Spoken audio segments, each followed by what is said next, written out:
ನಾನು ಒಂದು ಹುಡುಗಿನ ನೋಡಿದ ತಕ್ಷಣ ಮನಸ್ಸನ್ನು ಕೊಟ್ಟು ಬಿಟ್ಟಿದ್ದೆ. ನಾನು ಅವಳ ಮನೆಗೆ ನನ್ನ ಅಪ್ಪ ಅಮ್ಮನನ್ನು ಸಂಬಂಧ ಕೇಳಲು ಕಳಿಸಿದೆ. ನಾವು ಸಂಬಂಧ ಕೇಳಲು ಹೋದಾಗ ಅವರು ಒಂದು ವಿಚಿತ್ರ ಮಾತನ್ನು ಹೇಳಿದರು. ಯಾವುದೇ ಅಪ್ಪ ಅಮ್ಮ ಹೀಗೆ ಅಪ್ಪ ಅಮ್ಮ ಅವರ ಮಗಳ ಈ ಥರ ಅಪವಾದ ಮಾಡ್ತಾರೆ ಅಂತ ಅಂದ್ಕೊಂಡಿರಲಿಲ್ಲ. ಅವ್ರು ಹೇಳಿದ್ರು, ಮಗನೇ, ನಾನು ಕುಸುಮನ ಮದುವೆ ನಿನ್ನ ಜೊತೆ ಮಾಡಿಸಲು ನಿರಾಕರಿಸ್ತಾ ಇಲ್ಲ. ಆದರೆ ನನ್ನ ಮಗಳು ಅಲಂಕಾರ ಅಂಥದ್ದೆಲ್ಲ ಮಾಡೋದಿಲ್ಲ. ಅವಳು ಒಂದು ವಿಷಯಕ್ಕೆ ಹಠ ಹಿಡಿದ್ರೆ ಅದನ್ನು ಈಡೇರಿಸಿರುವ ತನಕ ಸುಮ್ಮನೆ ಇರಲ್ಲ. ನಾವು ಮಾಡಲ್ಲ ಅಂದರೆ ಊಟ ನೀರು ಕುಡಿಯೋದನ್ನು ನಿಲ್ಲಿಸ್ಬಿಡ್ತಾಳೆ. ಯಾರ ಜೊತೆ ಕೂಡ ಮಾತಾಡೋದಿಲ್ಲ. ಅದು ನಾವು ಮಾಡೋವರೆಗೆ ಸ್ವಲ್ಪ ಕೋಪಿಷ್ಟೆ. ಮನೆ ಕೆಲಸ ಒಂದು ಅವಳಿಗೆ ಬರಲ್ಲ. ಅದು ಅವಳು ಇನ್ನೂ ಚಿಕ್ಕವಳು. ಈ ವಯಸ್ಸಲ್ಲಿ ಅವಳ ಮದುವೆ ಮಾಡಿಸಿದ್ರೆ ಇನ್ನೂ ಹಠ ಹೆಚ್ಚಾಗಿ ಮಾಡೋದಕ್ಕೆ ಸ್ಟಾರ್ಟ್ ಮಾಡ್ತಾಳೆ. ನೀನು ಸ್ವಲ್ಪ ವರ್ಷ ಕಾಯಬೇಕು, ಯಾಕೆಂದರೆ ನೀನು ಅವಳನ್ನು ಸಹಿಸ್ಕೊಳ್ಳಲ್ಲ. ಆದರೆ ನಾನು ಅವಳನ್ನು ತುಂಬ ಇಷ್ಟಪಟ್ಟಿದ್ದೆ. ಇನ್ನೂ ಅವಳಿಗೋಸ್ಕರ ವೆಯ್ಟ್ ಮಾಡೋಕ್ಕಾಗ್ತಾ ಇರಲಿಲ್ಲ. ನಾನು ಹೇಳಿದೆ, ನಾನು ಅವಳಿಗೋಸ್ಕರ ನನ್ನನ್ನೇ ಬದಲಿಸ್ಕೊತೀನಿ ಅಂತ ತುಂಬ ರಿಕ್ವೆಸ್ಟ್ ಮಾಡಿದೆ. ಹಾಗೆ ತುಂಬ ಮಾತುಕತೆ ಬಳಿಕ ಒಪ್ಪಿಕೊಂಡ್ರು. 1 ವರ್ಷದ ಬಳಿಕ ಮದುವೆ ಮಡಗಿದ್ರು. ನಾನು ಒಂದೊಂದು ದಿನನೂ ಎಣಿಸ್ತಾ ಇದ್ದೆ. ಹಾಗೆ ಆ ದಿನನೂ ಬಂತು. ಕುಸುಮ ನನ್ನ ಮದುವೆಯಾಗಿ ನನ್ನ ಮನೆಗೆ ಬಂದಳು. ನಾನು ಅವಳನ್ನೇ ನೋಡ್ಕೊಂಡು ನಿಂತಿದ್ದೆ. ಅವಳು ಮೊದಲಿಗಿಂತ ಇನ್ನೂ ಚೆನ್ನಾಗಿದ್ಲು. ಅವಳು ಆಗಾಗ ಆ ಮದುವೆ ಡ್ರೆಸ್ನಿಂದ ತುಂಬ ಇರಿಟೇಷನ್ ಆದ ಹಾಗೆ ಮಾಡ್ತಾಯಿದ್ಲು. ಎಲ್ಲರಿಗೂ ಅವರ ಮದುವೆಯ ಡ್ರೆಸ್ ಅಂದರೆ ತುಂಬ ಇಷ್ಟ ಇರುತ್ತೆ. ಬದಲಾಗಿ ಇವಳು ನಾನು ನಗಾಡುತ್ತಾ ಸೆರಗನ್ನು ಮೇಲಕ್ಕೆತ್ತಿ ಒಂದು ಒಳ್ಳೆ ಡೈಮಂಡ್ ಸೆಟ್ ಕೊಟ್ಟೆ. ನಾನೇ ಹಾಕಿ ಕೂಡ ಕೊಟ್ಟೆ. ಆದರೆ ಎಲ್ಲ ಹುಡುಗಿಯರು ಡೈಮಂಡ್ ನೋಡಿದ್ರೆ ಹೇಗೆ ರಿಯಾಕ್ಟ್ ಮಾಡ್ತಾರೆ.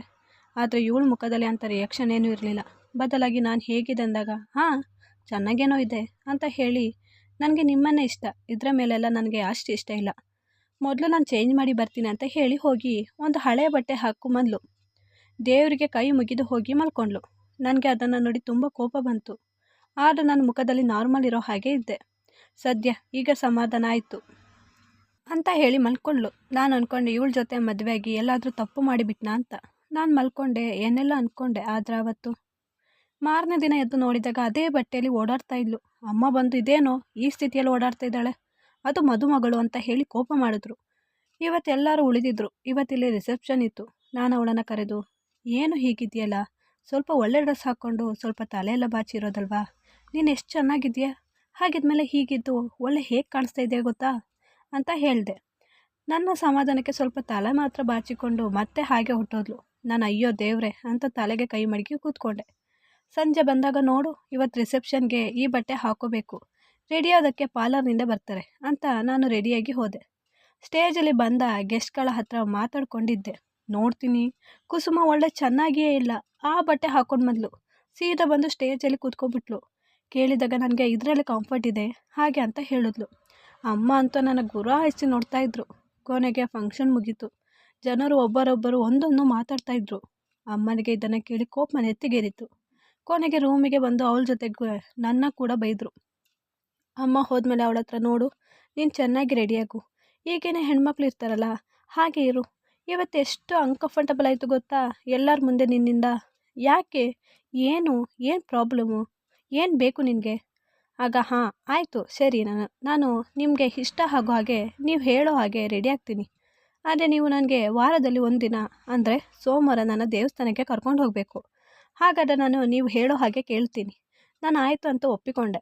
ಅವಳು ತುಂಬ ಖುಷಿಪಟ್ಲು. ನನಗೆ ಇಷ್ಟ ಆಗೋ ಹಾಗೆ ರೆಡಿಯಾಗಿದ್ಲು. ನನಗೆ ನೋಡಿ ತುಂಬ ಖುಷಿಯಾಯಿತು. ಹಾಗೆ ದಿನಗಳು ಕಳೀತು. ನಾನು ಭಾನುವಾರ ತುಂಬ ಸುಸ್ತಾಗಿ ಕೆಲಸದಿಂದ ಬಂದಿದ್ದೆ. ಅವಳು ನಾಳೆ ಹೋಗೋ ತಯಾರಿಯಲ್ಲಿದ್ಲು. ನನಗೆ ಮರೆತೇ ಹೋಗಿತ್ತು. ಹಾಗೆ ಮಾರನೇ ದಿನ ಮಲಗಿದ್ದೆ. ಬೆಳಿಗ್ಗೆ 5 ಗಂಟೆಗೆ ಎದ್ದೊಳಿಸಿದ್ಲು. ಬೇಗ ಹೊತ್ತಾಯಿತು, ನೀವು ಕೊಟ್ಟ ಪ್ರಾಮಿಸ್ ಮರೆತೋದ್ರಾ ಅಂತ ಹೇಳ್ತಾ ಇದ್ಲು.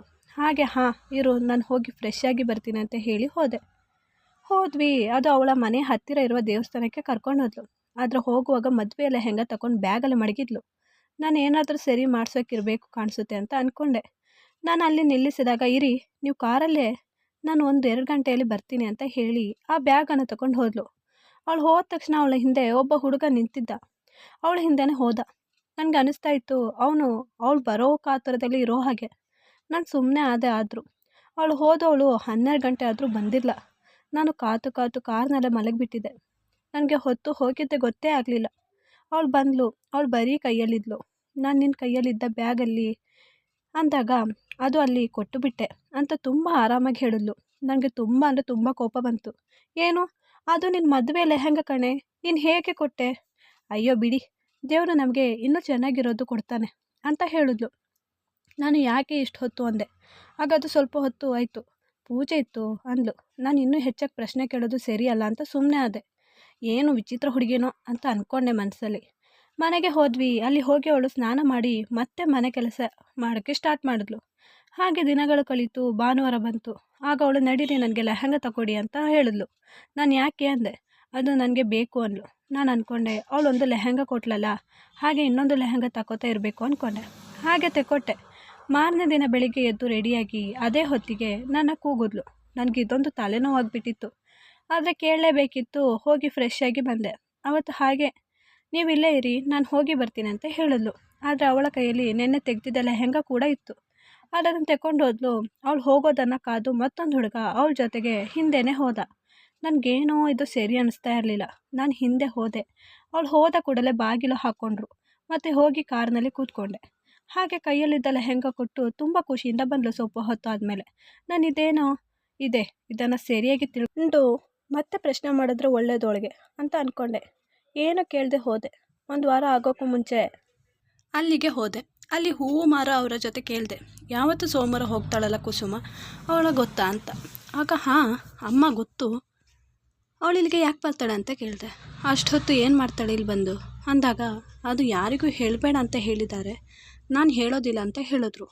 ಮತ್ತು ಏನೇ ಹೇಳಿದ್ರು ಕೇಳಲಿಲ್ಲ. ಮತ್ತೆ ಬಂದೆ. ಭಾನುವಾರ ಹೊಸ ಲೆಹಂಗಾ ಕೊಡಿಸ್ಕೊಂಡು ಮತ್ತು ಸೋಮವಾರ ಅದೇ ರೀತಿ ಹೋದ್ಲು. ಆದರೆ ಅವಳನ್ನು ಮೊದಲೇ ಕಾಯ್ಕೊಂಡು ಯಾರಾದರೂ ಒಬ್ಬ ಹುಡುಗ ಇದ್ದೇ ಇರ್ತಾನೆ. ಅವಳು ದೇವಸ್ಥಾನಕ್ಕೆ ಹೋದ್ಲು. ಅವಳ ಹಿಂದೆ ಮತ್ತೊಬ್ಬ ಹುಡುಗ ಹೋದ. ನಾನು ಅವ್ರ ಹಿಂದೆ ಹೋದೆ. ಅವ್ರು ಹೋದ ತಕ್ಷಣ ನಾನು ಹೋಗುವಾಗ ತಡೆದ್ರು. ಅಲ್ಲಿ ದೊಡ್ಡ ಸ್ವಾಮೀಜಿ ಬಂದರು. ಪ್ರಶ್ನೆ ಕೇಳಿದ್ರು. ನಾನು ಹೇಳಿದೆ, ಅದು ಈಗ ತಾನೇ ಹೋದ್ಲಲ್ಲ, ಅವಳು ಗಂಡ ನಾನು ಅಂತ. ಹಾಗೇನಿಲ್ಲ, ಅವಳು ಹೇಳೂ ಇಲ್ಲ, ನೀವೇ ಅವ್ರ ಗಂಡ ಅಂತ. ಆಗ ಕೈ ಮಾಡಲು ಹೋದೆ. ನನಗೆ ಕೋಪ ಬಂದು. ಆದರೆ ಅವರ ಹಿಂದೆ ಇನ್ನೂ 3-4 ಜನ ಬಂದು ನಿಂತ್ಕೊಂಡ್ರು. ನಾನು ಏನು ಮಾಡೋಕ್ಕಾಗದೆ ಬಂದು ಕಾರಲ್ಲಿ ಕೂತ್ಕೊಂಡೆ. ಅವಳು ಬಂದಳು. ಈ ಸರಿನೂ ಹಾಗೆ ಲೆಹಂಗಾ ಕೊಟ್ಟು ತುಂಬ ಖುಷಿಯಿಂದ ಬಂದಳು. ನಾನು ಅವಳ ಹತ್ರ ಕೇಳಿದೆ, ನೀನು ಅಲ್ಲಿಗೆ ಹೋಗಿ ಏನು ಮಾಡ್ತೀಯಾ? ಅವಳು, ನಾನು ಪೂಜೆ ಮಾಡ್ತೀನಿ. ಏನು, ನೀವು ನನ್ನ ಮೇಲೆ ಡೌಟ್ ಪಡೋ ಹಾಗೆ ಇದೆ? ಹಾಗೇನಿಲ್ಲ, ನಾನು ದೇವಸ್ಥಾನಕ್ಕೆ ಬಂದೆ, ಆದರೆ ನನ್ನ ಒಳಗಡೆನೇ ಬಿಡಲಿಲ್ಲ ಅವರು. ನಾನು ನಿನ್ನ ಗಂಡ ಅಂದರೆ ನಂಬಲೇ ಇಲ್ಲ. ಇನ್ನು ಮುಂದೆ ಇಲ್ಲಿಗೆ ಬರಬೇಡ, ಹಾಗೆ ಹೇಳಬೇಡಿ. ಹಾಗಾದರೆ ನೀನು ಹೋಗಬೇಕು ಅಂದರೆ ನಾನು ನಿನ್ನ ಜೊತೆ ಬರ್ತೀನಿ. ಆಗ ಆಯಿತು, ನೆಕ್ಸ್ಟ್ ಸಲ ಕರ್ಕೊಂಡು ಹೋಗ್ತೀನಿ ಅಂತ ಹೇಳಿದ್ಲು. ನಾನು ಸೋಮವಾರ ಬರೋ ಕಾತುರದಲ್ಲಿ ಇದ್ದೆ. ಅವಳು ಪ್ರತಿ ಸಲ ತಗೊಳ್ಳೋ ಹಾಗೆ ಈ ಸಲನೂ ಲೆಹಂಗಾ ಕೊಡಿಸ್ಕೊಂಡ್ಳು. ಮಾರನೇ ದಿನ ಅದೇ ಗಂಟೆಗೆ ಹೋದ್ವಿ. ನಾನು ಜೊತೆಗೆ ಹೋದೆ. ನಾವು ಹೋದ ಹಿಂದೆನೇ ಇನ್ನೊಬ್ಬ ಹುಡುಗ ಬಂದ. ಅವ್ರು ಕೇಳಿದಾಗ ಇವ್ರು ನನ್ನ ಗಂಡ ಅಂತ ಹೇಳಿದ್ಲು. ಹಾಗೆ ಅವರು ತಲೆ ಬಗ್ಗಿಸಿದ್ರು ನಾಚಿಕೆಯಾಗಿ. ಒಳಗೆ ಬಿಟ್ಟರು. ಸ್ವಲ್ಪ ಹೊತ್ತು ಪೂಜೆ ಆಯಿತು. ಕುಸುಮ ಹೋಗಿ ಕೂತ್ಕೊಂಡ್ಳು. ಸ್ವಲ್ಪ ಹೊತ್ತಿನ ಬಳಿಕ ನಮ್ಮ ಹಿಂದೆ ಬಂದ ಹುಡುಗ ಒಂದು ಮದುಮಗನ ಡ್ರೆಸ್ನಲ್ಲಿ ಬಂದ. ನನಗೆ ನೋಡಿ ತುಂಬ ಆಶ್ಚರ್ಯ ಆಯಿತು. ನಾನು ಅಂದ್ಕೊಂಡೆ ಕುಸುಮ ಜೊತೆಗೆ. ಮತ್ತು ಕುಸುಮ ಎದ್ದು ಒಂದು ರೂಮಿಗೆ ಆ ಲೆಹಂಗಾ ತಗೊಂಡು ಹೋದ್ಲು. ನನಗಿನ್ನೂ ಹೆಚ್ಚಾಗಿ ಗಾಬರಿ ಆಗಲು ಸ್ಟಾರ್ಟ್ ಆಯಿತು. ಸ್ವಲ್ಪ ಹೊತ್ತು ಕಾಣಿಸ್ಲೇ ಇಲ್ಲ. ಮತ್ತು ಅವರಿಬ್ಬರನ್ನು ನೋಡಿ ಸಮಾಧಾನ ಆಯಿತು. ಕುಸುಮ ಅವಳು ತೆಕ್ಕೊಂಡು ಬಂದಿದ್ದ ಲೆಹಂಗಾ ಹಾಕಿಸ್ಕೊಂಡು ಒಂದು ಹುಡುಗಿಯನ್ನ ಕರ್ಕೊಂಡು ಬಂದಳು. ಮತ್ತು ಅಲ್ಲಿ ತುಂಬ ಜನನೂ ಇರಲಿಲ್ಲ, ಸ್ವಲ್ಪ ಜನ ಮಾತ್ರ ಇದ್ದದ್ದು. ಅವರಿಬ್ಬರ ಮದುವೆ ಆಯಿತು. ಇದನ್ನು ನೋಡ್ತಾ ಕುಸುಮ ಸಂತೋಷ ಪಡ್ತಾ ಇದ್ಲು. ಅದೆಲ್ಲ ಆಗಿ ಅವ್ರು ಬಂದು ಕುಸುಮನ ಕಾಲು ಹಿಡಿಯಲು ಬಂದರು. ಆದರೆ ಅವಳು ಅಪ್ಪಿಕೊಂಡು ಹಾಗೆ ಅವಳು ತುಂಬ ಖುಷಿಯಾಗಿ ಹೋದರು. ಇದೊಂದು ಚಿಕ್ಕ ದೇವಸ್ಥಾನ ಆಗಿತ್ತು. ಇಲ್ಲಿಗೆ ಯಾರೂ ಅಷ್ಟಾಗಿ ಬರ್ತಾ ಇರಲಿಲ್ಲ. ನಾವು ಹೊರಗಡೆ ಬಂದಾಗ ಅವಳ ಹತ್ರ ನಾನು ಕೇಳಿದೆ. ಆಗ ನಾನು ಈ ವಿಷಯ ಯಾರಿಗೂ ಗೊತ್ತಾಗದೆ ಮಾಡಬೇಕು, ನನ್ನ ಈ ಪುಣ್ಯದ ಕೆಲಸ ಬರೀ ದೇವರಿಗೆ ಗೊತ್ತಾದರೆ ಸಾಕು ಅಂತ ಅಂದ್ಕೊಂಡಿದ್ದೆ. ಆದರೆ ನೀವು? ಹಾಂ, ನಾನು ಪ್ರತಿ ಸೋಮವಾರ ಇಲ್ಲಿ ತುಂಬ ಬಡವರ ಅಂದರೆ ಅವ್ರಿಗೇನು ತಗೊಳ್ಳೋಕ್ಕಾಗದೆ ಮದುವೆಗೆ ತುಂಬ ಕಷ್ಟಪಡುವಂಥ ಹುಡುಗಿಯನ್ನ ಇಲ್ಲಿ ಸ್ವಲ್ಪ ನನ್ನ ಕೈಯಿಂದ ಮತ್ತು ಸ್ವಲ್ಪ ಕಲೆಕ್ಷನ್ ಮಾಡಿಸಿ ಮದುವೆ ಮಾಡಿಸ್ತೀನಿ. ಹೀಗೆ ಎಷ್ಟೋ ಜೋಡಿಗಳು ಮದುವೆಗೆ ತುಂಬ ಖುಷಿಯಾಗಿದ್ದಾರೆ. ನನಗೆ ಹೀಗೆ ಮಾಡೋದ್ರಿಂದ ತುಂಬ ತೃಪ್ತಿ ಸಿಗುತ್ತೆ. ಅದಕ್ಕೆ ನಾನು ಭಾನುವಾರ ಬಂದರೆ ಲೆಹಂಗಾ ಕೊಡಿಸ್ಕೊತಿದ್ದದ್ದು. ನಿಮಗೂ ಇದರ ಪುಣ್ಯ ಸಿಗಲಿ ಅಂತ ಹೇಳಿದ್ಲು. ನನಗೆ ನನ್ನ ಮೇಲೆ ತುಂಬ ಅಸಹ್ಯ ಆಯಿತು. ನಾನು ಪ್ರಶ್ನೆ ಮಾಡಿದಿದ್ರೆ ಇಂಥ ಒಳ್ಳೆ ಹೆಂಡತಿ ನನ್ನ ಜೀವನದಿಂದ ಹೊರಟೋಗ್ತಾ ಇದ್ಲು. ಸದ್ಯ ದೇವರೇ ಕಾಪಾಡಿದ. ನಾನು ಅವಳನ್ನು ತುಂಬ ಪ್ರೀತಿಯಿಂದ ಅಪ್ಪಿಕೊಂಡೆ. ಈಗ ನಾನು ಅವಳ ಜೊತೆ ಸೇರಿ ಈ ಪುಣ್ಯದ ಕೆಲಸ ಮಾಡೋದಕ್ಕೆ ಹೆಲ್ಪ್ ಮಾಡ್ತಾ ಇದ್ದೀನಿ. ಯಾರೂ ಅಷ್ಟೇ, ಸತ್ಯ ನಮ್ಮ ಕಣ್ಣ ಎದುರು ಬರೋವರೆಗೂ ನಾವು ಯಾರ ಮೇಲೂ ಅನುಮಾನ ಪಡಬಾರ್ದು. ಹೀಗೆ ಆಗಿ ಅದೆಷ್ಟೋ ಜೀವನ ಮುರಿದು ಹೋಗಿದೆ. ನೀವಷ್ಟೇ, ಮುಂದೆ ನಿರ್ಧಾರ ತಗೋಬೇಕಾದ್ರೆ ಹಿಂದೆ ಮುಂದೆ ಯೋಚನೆ ಮಾಡಿ ಸರಿಯಾದ ನಿರ್ಧಾರ ತಗೊಳ್ಳಿ. ಈ ವಿಡಿಯೋ ಇಷ್ಟವಾದಲ್ಲಿ ಪ್ಲೀಸ್ ನನ್ನ ಚಾನಲ್ನ ಲೈಕ್ ಆ್ಯಂಡ್ ಸಬ್ಸ್ಕ್ರೈಬ್ ಮಾಡಿ.